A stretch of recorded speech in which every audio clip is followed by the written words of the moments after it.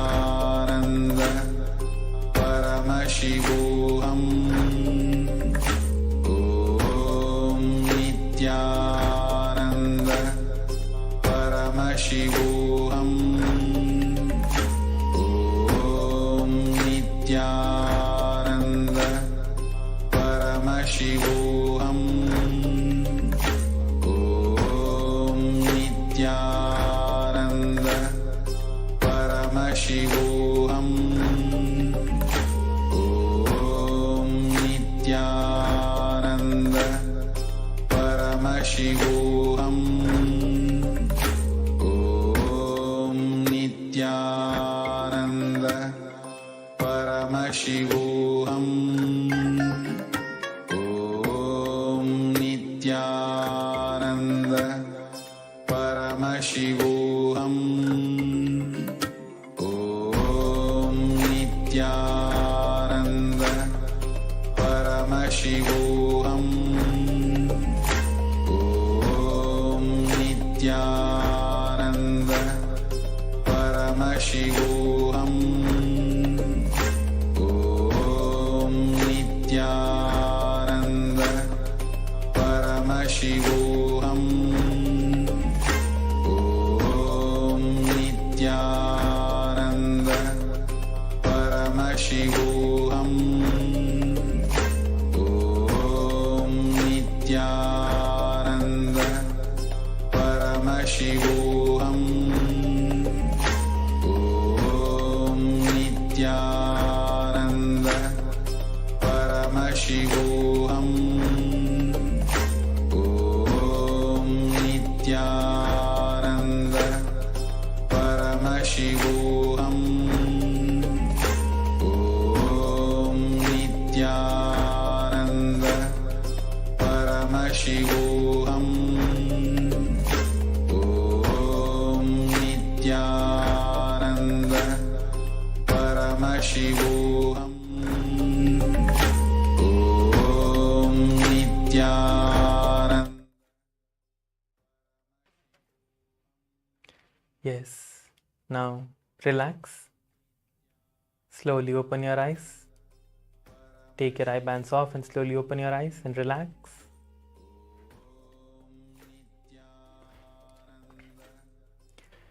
We have now manifested the first round for the power manifestation successfully. Please go ahead and share your answers in the Zoom chat. Whatever it is that you saw, the letters or the words, we were projecting words for you all. So make sure to share your answer, whatever the words you saw, the colors, the shapes if you saw any. Go ahead and share all the details that you saw in your third eye. You have a few moments. Please make sure to share everything that you saw in your third eye. Yes, so I request all the participants here to go ahead and share your answers in the Zoom chat.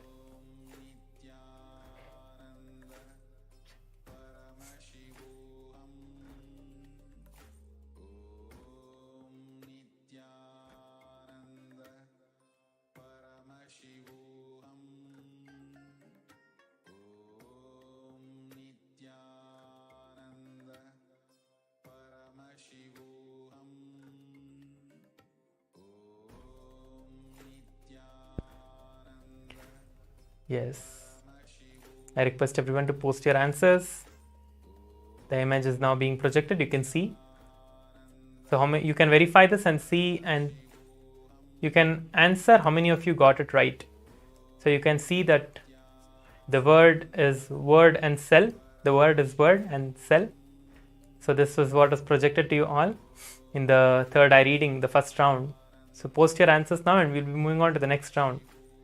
Yes, Zia Feng is saying it's a book. Okay.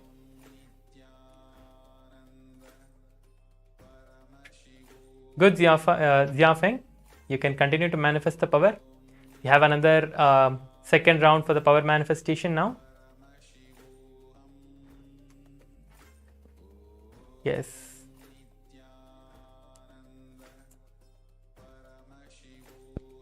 Now please close your eyes. I request all the participants to again close your eyes now.